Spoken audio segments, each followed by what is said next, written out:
Thank you for joining us for the Parenting at Mealtime and Playtime webinar. The Ohio chapter of the American Academy of Pediatrics operates this program with the financial support of the Ohio Department of Health. The Parenting at Mealtime and Playtime program, also known as PMP, has continued to evolve over the past several years to offer the best resources to you and the families you serve. Today we are excited to share more information on programs in Ohio. Today you will hear from Dr. Robert Murray, a pediatrician in Columbus, Ohio, and past president of the Ohio chapter American Academy of Pediatrics. He will speak on the important play throughout the child's life. He will give examples of how children learn and what you can do to help with this process. The Parenting at Mealtime and Playtime program is here to assist you in your discussions with families. We aim to provide tools that will make your interactions more meaningful in the limited time that you have with them and contribute to positive, helpful behavior change. In order to access our resources, we recommend you visit our Ohio AAP website. This is the easiest way to access the PMP materials. This is available for all public health professionals at no cost and no login is required. When you visit the website www.ohioaap.org/PMP resources and click the box that best suits your role. If you're a community health worker that works with a care coordination system, you will find our handouts within CCS as well. The speakers have no financial relationships to disclose and no off-label products will be discussed. Our mobile app has our resources that may be helpful for you and your clients. This mobile app is free for download in the App Store or on Google Play. When researching for the app, search Parenting at Meal and Playtime rather than PMP to be sure to find the correct mobile app. 100 years ago, at the beginning of the last century, people began to worry about what had happened to childhood. We'd moved from being a farming community to much more of a manufacturing country, and the big cities were really full of little kids who, when they weren't in school, were either on the street or playing in the street or working, and many of them worked long hours during the day. People began to realize that childhood was being lost in the midst of all this and set about to reform the laws around children and labor. And another group set out to explore ways of improving kids' ability to play. One group led a drive to try and get playgrounds, park spaces, recreation areas established in cities across the country and was extremely successful, starting in Boston and New York and eventually getting these kinds of playgrounds all over the country. And this gave children a safe place that was dedicated to play and was a real change within cities in the way that they looked and the way they felt. I included this quote from Joseph Lee because it makes me think about my own childhood, but he had this to say: play, seen from the inside as the child sees it, is the most serious thing in life. And that always makes me think back when I was a child at how really serious it was when we were all playing together and contributing to the game. So Lee recognized that this type of play where peer-to-peer interactions took place was a large part of a child's early education, and it had a lot to do with their success in life. We're asking the question again at the beginning of this century, what's happening to childhood? Because although we have play spaces and many different environments that kids can experience and explore, the lure of screens has really pulled them away from those spaces into a much more sedentary, isolated type of on-screen play.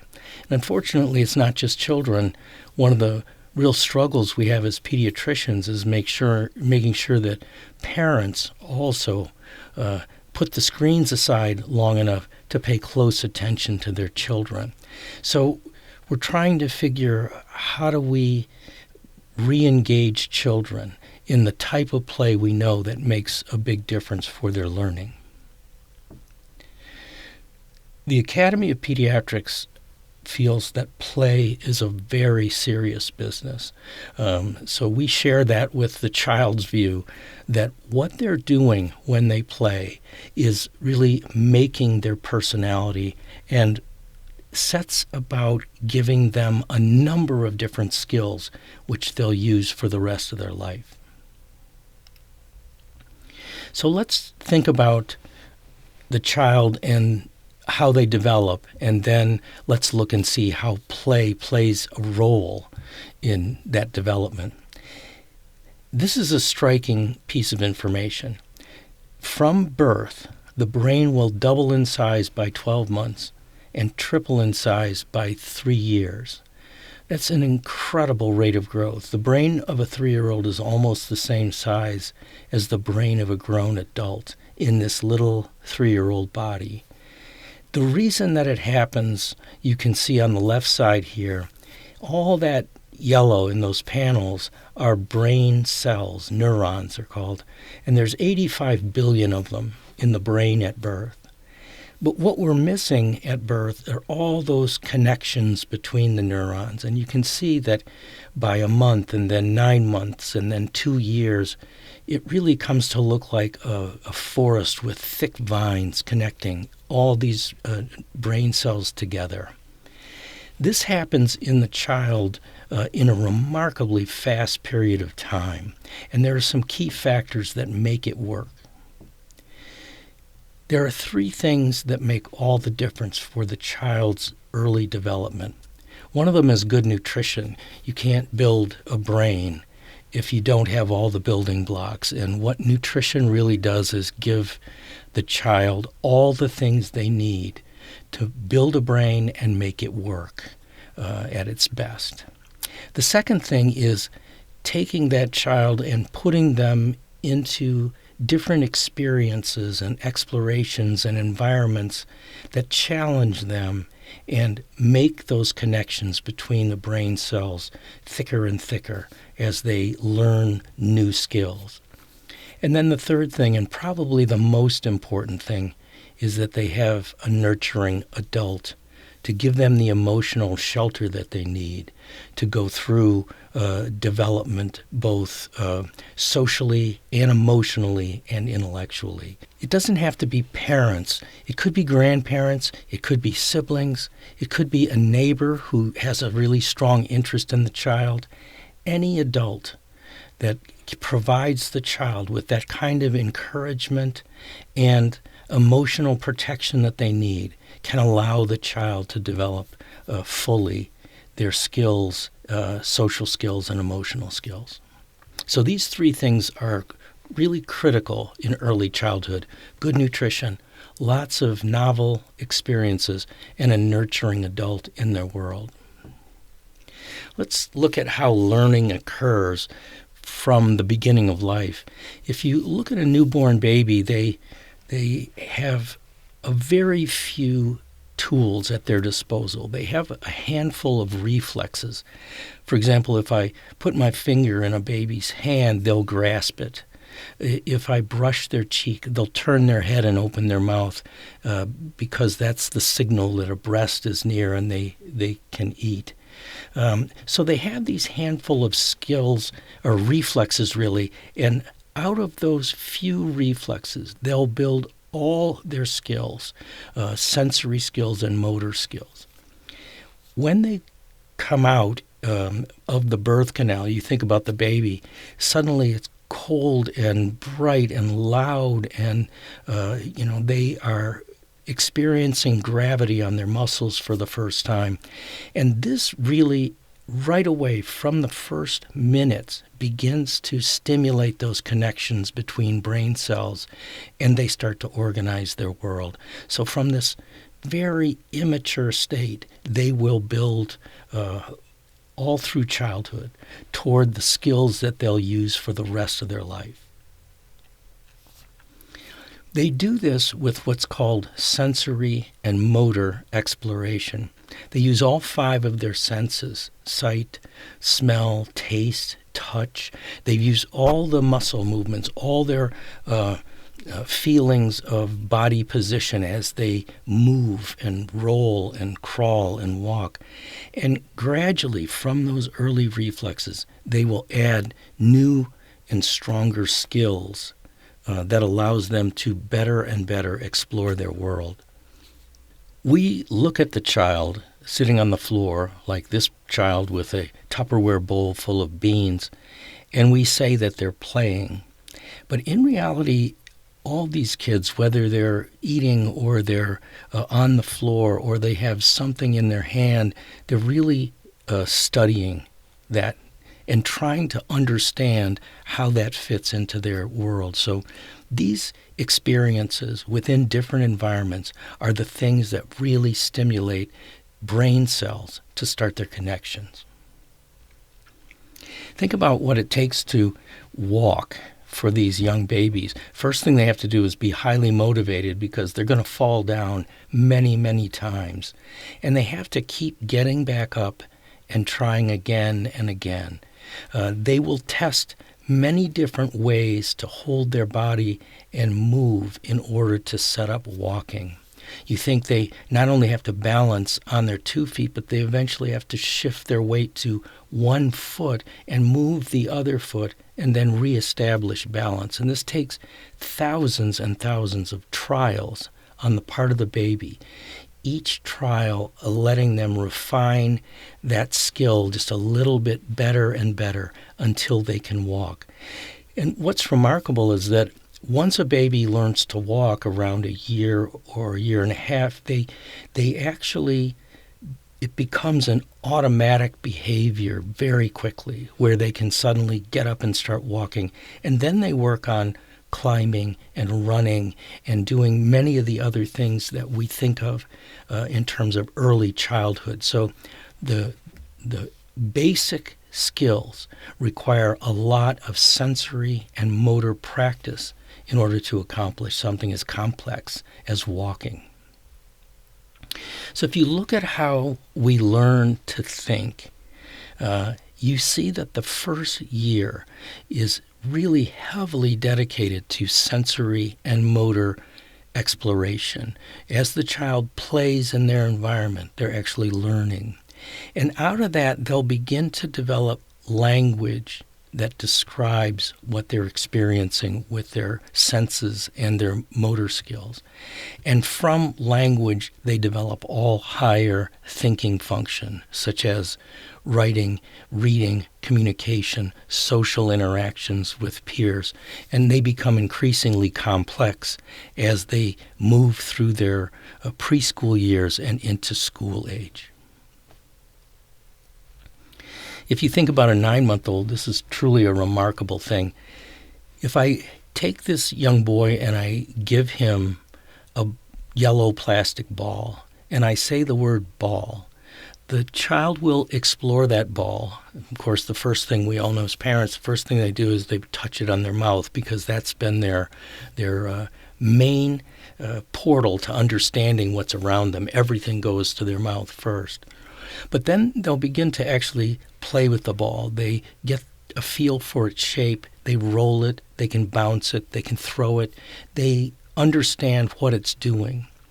Within just a few weeks of understanding the word ball connected with that one yellow plastic ball, a parent can give them any other kind of ball, and they'll use the word ball to describe it. So they're not using the word ball about that one yellow plastic ball. They now understand the abstract idea of what a ball does and how it acts, and therefore everything gets put into that bucket as being a ball. That's a remarkable feat for a child who's only 12 months old, and you can see why as that brain doubles in size by 12 months and triples by 36 months. You can see all of the brain power being connected by those neurons. How can you counsel your clients and parents and grandparents and others to help babies during this time? The most important thing that adults can do with a baby is talk to them face to face, eye to eye. Talk, sing, touch, smile, but most importantly, respond when they give you a signal. If they turn their face to you, if they smile, if they make a sound, it's you want to engage and get a back and forth going. Even though the baby's not using words, they're very, very connected to adults from even the first days of life. Secondly, you want to give the child many new things to play with and explore. And they don't have to be toys. Tupperware and drumsticks and harmonicas and anything else that you've got in your environment is new to them, and they'll explore it. And then the third thing you want to encourage parents to do is point and name things. And when a child gets a new skill, they learn to grasp something and they learn to shake a rattle or something. Celebrate that skill, because that has taken a number of experiments for them to get to that point, and you want to keep encouraging them to go further. So these are 3 things you could do to help young babies get a good grounding by having parents and adults work with them. So childhood early in life moves into language and that communication that at first is nonverbal, where you're cooing and you're singing and you're laughing with the baby, but there's no words going back and forth. By the end of the first year, they begin to start to make sounds and lay the groundwork for more complex communication. And that really builds the brain quite quickly. One of the things we've learned is that the brain doesn't grow all at the same time like a mushroom. It actually grows in different areas at different speeds. And so all of us know that there's a period in the first year, at the end of the first year, where the baby is very happy and very interactive and they're just in love with their life. And then in their second year, they become much more independent and much more likely to be emotional, to lose their temper, to be frustrated easily, to not be able to communicate as sophisticated as they wish they could. And we call that the terrible twos. Parents are always surprised and shocked at how emotional the child becomes. The reason that this happens is that the midbrain, our emotional center of the brain, grows very quickly at exactly this time, between 12 months and 24 months. And the baby doesn't have a lot of breaks to slow that down and get better control. They just don't have the skills at that point to bring it under control. Interestingly enough, that same center of the brain, the emotional center, will grow very quickly again at the start of the teen years. So there's something in common between these kids in the second year of life and kids in their teen years, in that they have to learn new skills to bring that emotionality under control. And the way they do that is with practicing front brain skills. And the front brain really is dedicated to how to think. It's not so much information as it is process of thinking. And it takes us a lot of time and practice, just like it takes a lot of practice to learn to walk. This front brain set of skills takes a lot of time to develop, but it's extremely powerful. This is what will make a child much more under control emotionally and much more likely to be able to think about what is the consequence of what they do. What if? Is this a good idea? Should I do this? And that calculating and thinking and laying things out logically is all front brain, and it takes time for that to develop.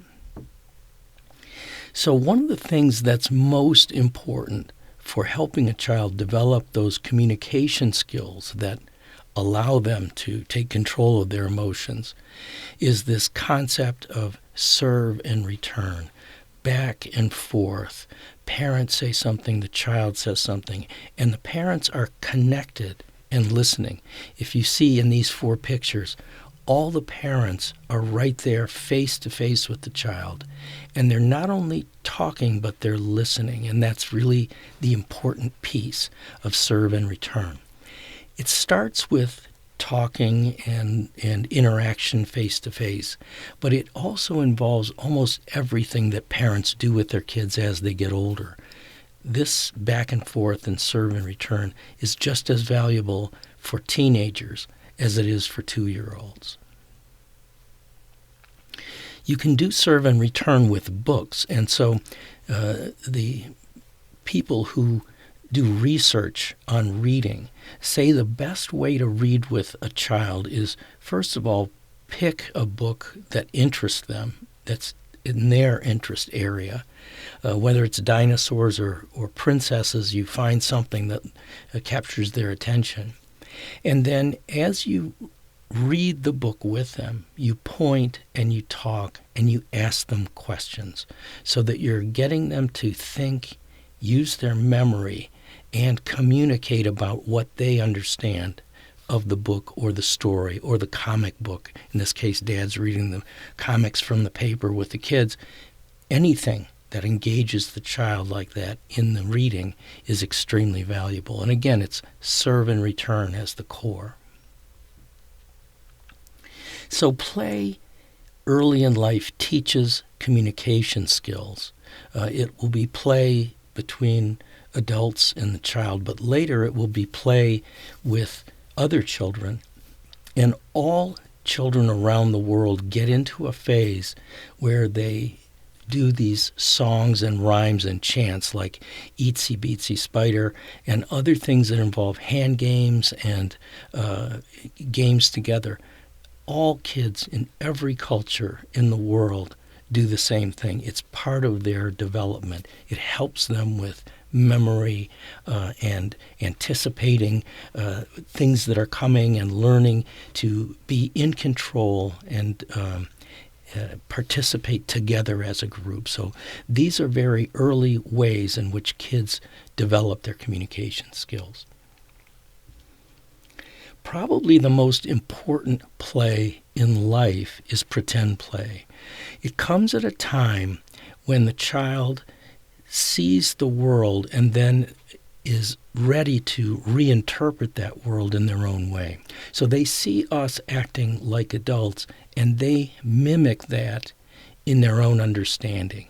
They'll do that alone sometimes. You see here with a girl with her doll, or they may do that with other peers and friends, and then it becomes very powerful as the children together learn how to pretend as a team. Very strong stimulus for a child to learn social skills, communication skills, and keep themselves under tight control. Another type of play is rough and tumble play, and it's interesting that almost all animal species, certainly all mammals, like humans and monkeys and tigers, polar bears, they all display this rough and tumble wrestling kind of behavior when they're young. Often it's associated with fathers playing with their child, but it gives the child a sense of, as they physically interact with others, what are the limits to that? What is play versus over-aggression? And rough and tumble play is really where they begin to sort out where those limits are. So it becomes a very important role, particularly for fathers, to do this kind of rough and tumble play to the degree that they can with young kids. And it really does give the child both a physical stimulation to learn new motor skills, physical muscle skills, but also to understand the limits of using those skills. So once a child learns how to walk and climb, and they have some basic fundamental muscle skills, they really need to practice a number of other things to lay the foundation for future eye-hand coordination and athletic skills and participation in many, many other types of activities. And to do that, children need to practice a number of different things. One, they do this body in space where they learn, now that I know how to walk, I'm now going to run and hop, skip, slide. I can jump over things. I can climb. Those are the body moving in space, and those are skills that kids practice and need to practice early in life, indoors and out of doors. The second thing is object control, where you're asking the child to play with something, either with their hands or with their larger muscles. So using a hockey stick or batting a ball, catching, rolling, stacking things. These are the types of things that allow them to do many, many other skills later in life. But they need to have their fundamental skills established and practiced. And many kids miss out on exactly these types of skills early in life, and therefore it limits their ability to participate later in life. So how can you help your clients as parents help their children? Well, as we talked about, one of them is to do this serve and return. When you're talking, when you're reading, listen to them, laugh at what they do, and be amazed at some of the things they can do as they get older. Two, really encourage them to participate in play with other kids. You'll notice when they're young, they play alone at first, and then two kids will play next to each other, but they're still in their own little world. And then eventually, as they get a little older, around the age of 2 or more, they begin to play together as peers. And this type of pretend play is very important. And then third, encourage different motor skills. Put them in different situations on playgrounds with balls, with bats, sticks. Take them to the woods, take them to farms, and let them do different motor skills as they learn to navigate their environments. Those fundamental skills are the building blocks for all their skills later in life. So we can see we started out in that first period of life with sensory and motor reflexes that then are built into more and more sophisticated skills. They begin to add language and interaction and communication at the end of that first year. And from there, their higher thinking skills are built on top of those. So if you think of it, that early play where they're sitting on the rug and they're looking at different things, that is actually the platform for all later thinking, and it is their ability to do sensory and motor learning and then convert that into more and more sophisticated modes like language, communication, writing, reading, and so forth. So here's an interesting thing. We're talking about the front brain, and we want those front brain skills because that's what brings their emotions under control and gives them the skills they need to face many, many different challenges. Well, you can see here that although they begin in the first year, it really is in year 3, 4, 5, 6 that they explode in their front brain skill development. And it will continue to be built and refined. Those processes of how we think will continue to be refined all the way out to age 25 or so. So if a child goes through a difficult period, they still have much more time to work on those skills later if they don't get exposure to them early. But by far, it's best if parents and adults work with a child early in life. The earlier, the better.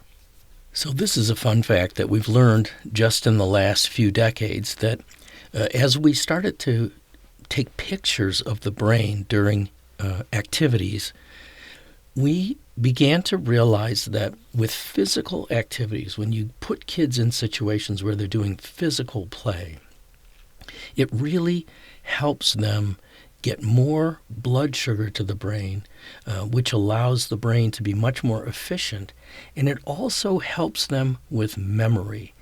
So one of the things that we've started to understand is that learning for a child is very much tied to periods where they have physical activity and also periods when they have rest and they're not under stress and they're not forced to maintain concentration for long periods of time.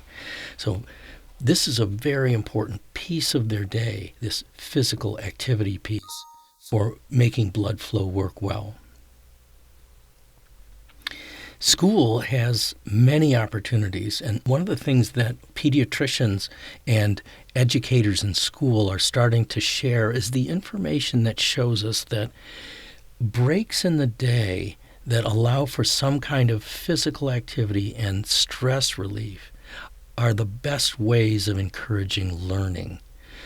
So it's not a good thing to go from math to reading to science all the way through the day. What you want to do is do a burst of learning in class and then take a break and another burst and take a break. Kids have always been given recess traditionally, but for a long time at the end of the 1990s and starting into the 21st century, we were seeing recess start to disappear. But now the evidence is quite clear that recess and these breaks between classes have a huge role to play in the child's ability to learn new things and code them into their memory and be able to bring them back later. So recess matters, and the Academy of Pediatrics has really stressed this for the last couple of decades to preserve recess. It's an important thing. There are two different kinds of play that can occur at recess. One of them is structured play, and that's usually adult-led or rule-based. So if you think about playing foursquare or you're playing baseball, you have rules, and the child has to fit in with those rules and work with teammates and the like. In free play, the child and their peers can kind of make up their own games and their own rules and their own rhymes and other things. And so these are two very different types of play, but both of them have great benefits. If you look here at the skills that are being developed during play, during free play, children have to communicate back and forth. They have to be creative. They have to think in ways that they can share with each other. They have to explore new things. But they really develop these social skills where they learn to compromise and they learn to share. And those are the kind of skills that they'll use for the rest of their life. The people we value the most as workers in our adult work life are those who have good interpersonal skills, and it's on the playground that those are often practiced. Structured play is fascinating because it makes kids who may still be kind of hyper emotional, it makes them establish self-control. So that's step one for building those front brain skills that we talked about, those skills that help us with how to learn. So self-control is very difficult for some kids, as we all know, and these kind of structured games make them use their self-control skills and work together with other kids. And those are very, very valuable for children as well. So there's not a benefit of one over the other. It's important that kids get exposed to both free play and structured play throughout their life. Here's the problem. We talked about it a minute ago. The fewest minutes of recess occur in those schools that have the most need for recess. We have a tendency to take away recess for kids that have behavior problems, kids that have academic problems, kids that are not in safe environments, and so they don't let them go outside. But these are the kids who need the most minutes of recess for stress management, for enticing their memory so they can learn these new concepts and code them in their memory permanently. So it's been a recommendation of the American Academy of Pediatrics that all adults and teachers give kids this recess as their own personal time. It should never be taken away. Every child needs recess during the school day. In the end, what we're trying to accomplish, and as you work with your clients and you're in the home talking with people, we're trying to move the child to a point where they have very strong social and emotional skills. We want them to practice these so that they can manage themselves, that they think about their actions, that they make responsible decisions, they have good relationship skills with other people and other kids. To get there, parents need to play a role all the way through in giving children those experiences and really fostering those experiences for children all the way from baby into adolescence and into young adulthood. It's an interesting fact, but the stronger the child's social and emotional skills when they enter school, the more likely they are to do well in school. It's a better predictor even than their IQ. So these are the kind of things that we really use every day in school and at work. And it's more than just being a smart child. It's really being a highly skilled child that we're shooting for. So what can you encourage parents to do? I think the main thing is, besides that nurturing, that serve and return, back and forth, face-to-face, constant talk and interaction with the child, the second task for adults is to find new environments for the children to explore and learn and interact and engage. Here's a number of examples here. It may be sports, it may be the woods, it may be at the pool, it could be in clubs after school, it may be music. There's 1,000 ways that parents can entice kids away from screens and into a world of play. So this is really the task as you counsel your families at home. This is really the second task, besides serve and return communication. It's finding environments in which the child can learn to thrive. And remember, too, play is good for all of us, adults and kids. When you and I get frazzled at work, we stand up, we go get a cup of coffee, we talk to our peers, we de-stress for a minute, and then go back to work. And kids need us sometimes to help them do that because it isn't something that's built into their personality. So one of the things you want to do is keep them moving throughout the day when they're home or they're at school. Keep them moving into different places and environments for them to test their skills in different ways. Some of it's physical, some of it's mental, and some of it's emotional. All of it's beneficial. Thank you all for listening, and we as pediatricians want to thank you particularly for the important work that you do as home visitors. It's a critical counseling piece that really, really makes a difference for families and children. So thank you.